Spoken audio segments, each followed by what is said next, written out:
సమంత మరియు ఆమె భర్త ఏబేల్ దైవభక్తి కలిగి ఉండేవారు. వారి కుమారుడు సమీర్కి 7 ఏళ్లు. వారంతా కలిసి ప్రతిరోజు తెల్లవారుజామున ప్రార్థన చేసేవారు, బైబిల్ చదివేవారు. ఏ చిన్న సమస్య వచ్చినా, ఎటూ తోచని స్థితిలో వెళ్లాల్సిన మార్గం తెలియకపోయినా దేవుని సన్నిధిలో అడిగి ప్రార్థిస్తూ ఉండేవారు. కాని ఒకరోజు వారి జీవితం ఊహించని మలుపు తిరిగింది. సమీర్కి గుండె సంబంధిత సమస్య ఏర్పడింది. వైద్యులకు చూపించినా తమ కొడుకు గురించి ఖచ్చితమైన సమాధానం రాలేదు. కొన్ని రోజుల్లోనే సమీర్ అనారోగ్యం మరింత తీవ్రమైంది. దేవా, నువ్వెందుకు మమ్మల్ని పరీక్షిస్తున్నావు? యేసు ప్రభువా, నా కొడుకును కాపాడండి. మమ్మల్ని కరుణించకపోతే మా జీవితానికి శాంతి లేదు. వాళ్ళు దేవుడిని వేడుకున్నప్పటికీ సమీర్ ఆరోగ్యం మెరుగుపడలేదు. కొన్ని రోజుల్లోనే ఆ కుటుంబం ఊహించని విషాదాన్ని ఎదుర్కొంది. వాళ్ల ప్రాణమైన సమీర్ ఇక లేడు. సమీర్ మరణం వారి జీవితాలను తలకిందులు చేసేసింది. వారికిక ప్రార్థన చేయాలనే తపన లేకుండా పోయింది. దేవుని పట్ల కోపం పెరిగిపోయింది. నిత్యం ప్రార్థించే మా కుటుంబానికే ఇలా జరిగిందా? దేవుడు నిజంగా ఉన్నాడా? ఉంటే ఎందుకు మన కొడుకుకి ఇలా అయింది? ప్రతిరోజు వారు ఎటూ తోచని బాధలో మునిగిపోయేవారు. బైబిల్ చేతపట్టినా దానిలో ఉపశమనం దొరకలేదు. ఒకరోజు ఏబేల్ ఒంటరిగా గదిలో ప్రార్థన లేకుండా నిరాశగా కూర్చుంటాడు. ఆ సమయంలో యేసు ప్రభువు స్వరం వినిపిస్తుంది. ఏబేల్, నా కుమారుడా, నీవు నా ప్రేమను మరిచిపోయావా? ఆ మాట వినగానే ఏబేల్ భయంతో తలెత్తి చూస్తాడు. తన కళ్ళ ముందు కాంతివంతమైన దివ్య రూపం, యేసయ్య స్వయంగా మాట్లాడుతున్నారు. ప్రభువా, నీకు నష్టాన్ని అనుభవించడం ఎంతో బాధ అనిపించింది కదా ఏబేల్? మరి నా సిలువను చూసినప్పుడు నీకు ఏమనిపిస్తుంది? నేను నీ కొరకు దుఃఖించాను. నా కుమారుడా, నిన్ను నేను విస్మరించలేదు. బాధపడకు, నేను నీకు తోడుగా ఉన్నాను. దేవా, మేము ఎంతటి దుఃఖంలో మునిగిపోయామో నీకే తెలుసు. నాకే తెలుసు నా కుమారుడా. నువ్వు యోచించు. నేను సిలువపై చేసిన త్యాగాన్ని గుర్తు చేసుకో. గెత్సెమనే తోటలో నేను చేసిన ప్రార్థన గుర్తుందా? నా తండ్రి, సాధ్యమైతే ఈ గిన్నె నా యొద్ద నుండి తొలగిపోనిమ్ము. అయినను నా ఇష్ట ప్రకారము కాదు, నీ చిత్త ప్రకారమే కానిమ్మని ప్రార్థించాను. కాని తండ్రి చిత్తమే నెరవేరాలి. ఆ మాటలు ఏబేల్ మనసును కదిలించాయి. తన వేదన కంటే దేవుని ప్రేమ, త్యాగం గొప్పవని తెలిసింది. దేవుని ప్రేమలో నూతన శాంతి పొందుకున్నాడు. వెంటనే తన భార్య దగ్గరకు వెళ్ళాడు. సమంత, దేవుడు మనతోనే ఉన్నాడు. మన జీవితానికి ముగింపు ఇది కాదు. మన కొడుకు దేవుని ఒడిలో ఉన్నాడు. నిజమేనా ఏబేల్? నిజమే. దేవుడు నాతో మాట్లాడాడు. మన బిడ్డ దేవునితో సంతోషంగా ఉన్నాడు. మనం మళ్ళీ దేవుణ్ణి ప్రార్థించాలి. ఆ రాత్రి ఎన్నో నెలల తరువాత మొదటిసారి వాళ్ళు మోకాళ్లపై ప్రార్థిస్తారు. ప్రభువా, మా పాపములను క్షమించండి. మా విశ్వాసాన్ని కోల్పోయాం. కానీ ఇప్పుడు మేము తిరిగి వచ్చాము. ఇప్పుడు మేము బలహీనులం అయినప్పటికీ దేవుడు మాకు శక్తినిచ్చి మమ్మల్ని బలపరుస్తాడు అంటూ ప్రార్థిస్తారు. కొన్ని రోజులకు గుడ్ ఫ్రైడే. ఆ రోజు చర్చిలో పాస్టర్ సందేశమిస్తారు. యేసుక్రీస్తు మానవులకు దారి చూపించేందుకు తన ప్రాణాన్ని అర్పించాడు. ఆయన ప్రేమను అంగీకరించిన వారికి నూతన జీవితం లభిస్తుంది. ఆ కుటుంబం కొత్త ఆశతో, కొత్త నమ్మకంతో ముందుకు సాగింది. ఏబేల్, సమంత మళ్లీ దేవునిపై పూర్తిగా విశ్వాసం ఉంచారు. రోజులు గడిచే కొద్దీ వారి మనస్సు క్రమంగా ఉపశమనం పొందింది. గుడ్ ఫ్రైడే తర్వాత కొన్ని నెలలకే సమంత ఆశ్చర్యకరమైన శుభవార్త చెప్పింది. ఏబేల్, దేవుడు మనకి మళ్ళీ గొప్ప ఆశీర్వాదం ఇచ్చాడు. నేను ఇప్పుడు గర్భవతిని. ప్రభువా, నీ మహిమ ఎంతో గొప్పది. నెలలు గడిచాయి. చివరికి ఆ దంపతుల జీవితాల్లో కొత్త వెలుగు వచ్చింది. వారికి చిన్న బాబు పుట్టాడు. ఏబేల్ బిడ్డను చేతిలోకి తీసుకుంటూ, మన ప్రభువు మనకు మళ్ళీ వరమిచ్చాడు. మనకు మరలా సంతోషం ఇచ్చిన ఆ దేవుణ్ణి స్తుతించాలి. ఆ బాబుకి వారు ఇమ్మానుయేల్ అని పేరు పెట్టారు. ఆ మాటకు దేవుడు మనతో ఉన్నాడు అని అర్థం. ఆ కుటుంబం మళ్లీ నవ్వుల హరివిల్లులా మారింది. ఒక తలుపు మూసుకుపోయినప్పుడు దేవుడు మరొక మార్గాన్ని తెరుస్తాడు. యేసు ప్రభువు ఈ మాటలు మనతో చెప్తున్నారు. లోకములో మీకు శ్రమ కలుగును, అయినను ధైర్యము తెచ్చుకొనుడి, నేను లోకమును జయించియున్నానెను.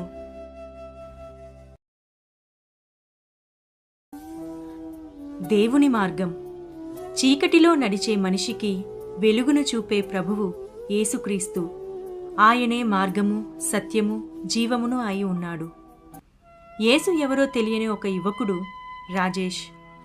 జీవితంలో ఎన్నో మలుపులు తిరిగి ఎన్నో మార్గాలు అన్వేషించినా తన ప్రశ్నలకు సమాధానం దొరకలేదు. రాజేష్ ఎన్నో తప్పులు చేశాడు. తాను చేసిన తప్పులకు ప్రతిగా యేసు ప్రభువు సిలువలో మరణించినట్లు తెలుసుకుని నమ్మలేకపోయాడు. కాని అతని హృదయంలో ఏదో లోటు ఉంది. అందుకే యేసు ప్రభువుకు చోటు ఇవ్వాలని అనుకున్నాడు. ఒకరోజు అతను ప్రశాంతత కోసం ఒక చర్చి దగ్గరకు వెళ్ళాడు. చర్చి లోపల ప్రవేశించిన రాజేష్ అటూ ఇటూ చూస్తూ ముందుకు వెళ్ళాడు. లోపల పాస్టర్ జాన్ ప్రార్థన చేసుకుంటూ ఉన్నారు. రాజేష్ని చూసి చిరునవ్వుతో పలకరించారు. నా జీవితంలో సంతోషం లేదు సార్. నేను పాపం చేశాను. దేవుడు నన్ను క్షమిస్తాడా? యేసుక్రీస్తు ప్రభువు నీకోసం తన ప్రాణం పెట్టాడు. ఆయన నిన్ను ప్రేమిస్తున్నాడు. నీ హృదయాన్ని ఆయన ముందు కుమ్మరించు. నీ పాపాలను విడిచిపెట్టి ఆయనకే నీ జీవితాన్ని అప్పగించు. అలాగే సార్, నాకు మార్పు వచ్చేలా ప్రార్థించండి. పాస్టర్ రాజేష్కి ప్రార్థన చేశారు. అప్పటి నుండి రాజేష్ క్రమం తప్పకుండా చర్చికి వెళ్ళేవాడు. కొన్ని నెలలకు తను పూర్తిగా దేవుణ్ణి తెలుసుకున్నాడు. ఆ తరువాత తను బాప్తిస్మం కావాలి అని అడుగుతాడు. దానికి పాస్టర్ జాన్ నవ్వుతూ, ఇది నీ జీవితంలో గొప్ప నిర్ణయం. రేపు చర్చిలో నీ బాప్తిజం కార్యక్రమం ఉంటుంది. నీ మనసును పూర్తిగా ప్రభువుకు అప్పగించు అని పాస్టర్ జాన్ అతనితో అంటారు. మరుసటి రోజు చర్చిలో ఎంతో ఆనందంగా రాజేష్కు బాప్తిస్మం ఇస్తారు. నీటిలో మునిగిన అతను కొత్త మనిషిలా తిరిగి జన్మిస్తాడు. నీళ్లల్లోంచి బయటకొచ్చే సమయంలో అతనికి ఒక అనుభూతి కలిగింది. ఏదో కొత్త వెలుగు తన చుట్టూ ఆవరించినట్లు అనిపించింది. అప్పటి నుండి యేసు ప్రభువు అతని వెంటే నడవడం ప్రారంభించారు. రాజేష్ అది చూసి ఒక్కసారిగా ఉలిక్కిపడ్డాడు. అతని పక్కనే తెల్లని వస్త్రములతో యేసుక్రీస్తు ప్రభువు, రాజేష్, నీకు నేను తోడుగా ఉన్నాను. ప్రభువా, మీరు నిజంగా నా వెంటే ఉన్నారా? నీ హృదయం మార్చుకున్నప్పుడు నేను నీతో ఉంటానని చెప్పాను కదా. ఇక నీ ప్రతి అడుగుకు నేను తోడుగా ఉంటాను. నీ ముందు 2 మార్గాలున్నాయి, ఇరుకు మార్గం, విశాల మార్గం. నీవు ఏ మార్గం ఎంచుకుంటావో అది నీ జీవిత గమ్యాన్ని నిర్ణయిస్తుంది. కొన్ని రోజుల తరువాత రాజేష్కు ఒక మంచి అవకాశం వస్తుంది. తను పనిచేస్తున్న కంపెనీ నుండి ఫోన్ వస్తుంది. ఆ కంపెనీ బాస్ అక్రమ మార్గాల్లో డబ్బు సంపాదిస్తాడు. అతను రాజేష్ని పిలిచి, నీకు త్వరగా డబ్బు కావాలంటే నువ్వు నాలా ఇల్లీగల్ పనులు చేయాలి అని చెప్తాడు. రాజేష్ తనలో తాను కంగారు పడతాడు. యేసుక్రీస్తు అతని పక్కన నిలబడి నెమ్మదిగా, రాజేష్, ఇది విశాల మార్గం.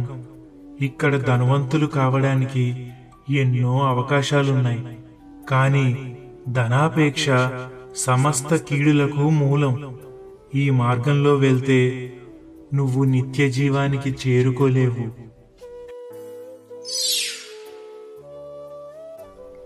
రాజేష్ తన బాస్ని చూస్తూ, సార్, నేను ఈ పని చేయలేను. నిజాయితీగా జీవించాలని నిర్ణయం తీసుకున్నాను అని చెప్పి ఆ ఉద్యోగాన్ని వదిలేస్తాడు. కొన్ని రోజులకు ఒక అందమైన యువతి రాజేష్కి పరిచయం అవుతుంది. ఆమె అతనికి దగ్గరయ్యే ప్రయత్నం చేస్తుంది. రాజేష్కి లోపల కాస్త గందరగోళం మొదలవుతుంది. అతనికి ఏం చెయ్యాలో అర్థం కాదు. యేసు ప్రభువు అతనికి సమీపించి, రాజేష్, ఇది విశాల మార్గం. ఇది మురికి గుంట. నీ పరిశుద్ధతను కాపాడుకో. నీ శరీరం దేవుని మందిరము అని చెప్తారు. రాజేష్ ఆలోచించి, నాకు పరిశుద్ధమైన జీవితం కావాలి అని అనుకుని ఆ యువతికి దూరంగా ఉంటాడు. ఆ తరువాత ఒకరోజు రాజేష్ను ఒకతను అవమానిస్తాడు. ఎన్నో నిందలతో దూషించి బాధ పెడతాడు. రాజేష్ కోపంతో ఊగిపోతూ తిరిగి అతన్ని దెబ్బ కొట్టాలని అనుకుంటాడు. అప్పుడు యేసు ప్రభువు తన పక్కన నిలబడి ప్రేమగా, రాజేష్, ఇది విశాల మార్గం. కక్షలు, క్రోధములు, పగ తీర్చుకోవడం సరి అనిపిస్తుంది. కానీ నా మార్గం క్షమించమని చెబుతుంది. శత్రువులను ప్రేమించు, క్షమించు. అప్పుడు నీ హృదయం స్వచ్ఛంగా ఉంటుంది. రాజేష్ లోపల రగులుతున్న కోపాన్ని తీసివేసి ఆ మనిషిని క్షమిస్తాడు. కొన్ని రోజులకు రాజేష్కు మంచి ఉద్యోగం కోసం ఒక అవకాశం వస్తుంది. కానీ ఆ పై అధికారి లంచం ఇస్తేనే నువ్వు ఈ ఉద్యోగాన్ని పొందగలవు అని చెప్తాడు. రాజేష్ సందిగ్ధంలో పడతాడు. యేసుక్రీస్తు ప్రభువు అతని వైపు చూస్తూ, రాజేష్, ఇది విశాల మార్గం. ఇది సులభమైన మార్గం. నన్ను వెంబడిస్తే నా పైన నీకున్న నమ్మకానికి పరీక్ష ఉంటుంది. నీవు నన్ను విశ్వసిస్తే నేను నీకు నిత్యమైన ఆశీర్వాదం ఇస్తాను. నాకు ఉద్యోగం నిజాయితీగా వస్తేనే చేస్తాను. నేను అక్రమ మార్గాల్లో వెళ్ళను అని దృఢమైన విశ్వాసముతో నిర్ణయం తీసుకుంటాడు. ఆ తరువాత రాజేష్కి మంచి కంపెనీలో ఉద్యోగం లభిస్తుంది. ఇలా 2 సంవత్సరాలు గడుస్తాయి. రాజేష్ అనేక శోధనలు ఎదుర్కొంటాడు. కానీ ప్రతి సమయంలో యేసుక్రీస్తు ప్రభువు అతనికి తనని చేరే మార్గాన్ని చూపిస్తాడు. ఒకరోజు రాజేష్ ప్రార్థన చేస్తుండగా యేసుక్రీస్తు అతనితో ఇలా అంటారు, రాజేష్, ఇరుకు మార్గం సంకుచితమైనది, ఎప్పుడూ సులభం కాదు. కానీ ఇది జీవ మార్గానికి నడిపిస్తుంది. నీ విశ్వాసాన్ని పరీక్షించి చూశాను. నువ్వు నా త్రోవలో స్థిరంగా నిలబడి ఉన్నావు. నేను నీ కోసం ఒక మంచి జీవితాన్ని సిద్ధం చేశాను. అప్పటి నుండి రాజేష్ ప్రభువులో స్థిరపడి ఇతరులకు ఆయన ప్రేమను తెలియజేస్తూ నమ్మకంగా జీవిస్తున్నాడు. పరిశుద్ధ గ్రంథములో ప్రభువు పలికిన మాటలు ఏవనగా, ఇరుకు ద్వారమున ప్రవేశించుడి, నాశనమునకు పోవు ద్వారము వెడల్పును ఆ దారి విశాలమునై ఉన్నది, దాని ద్వారా ప్రవేశించువారు అనేకులు. జీవమునకు పోవు ద్వారము ఇరుకును ఆ దారి సంకుచితమునై ఉన్నది, దాని కనుగొనువారు కొందరే. సంకుచిత మార్గం జీవానికి నడిపిస్తుంది, విశాల మార్గం నాశనానికి నడిపిస్తుంది. ప్రియమైన దేవుని విశ్వాసులారా, మా ఈ కథలు మీ విశ్వాసాన్ని బలపరిచేలా, యేసుక్రీస్తుని మరింత మందికి చేరువ చేసేలా ఉండాలని ఆశపడుతున్నాం. మీ అభిప్రాయాలను కామెంట్స్లో తెలియజేయగలరు. మా కథలు నచ్చితే లైక్ చేసి మా ఛానల్ని సబ్స్క్రైబ్ చేసుకోండి.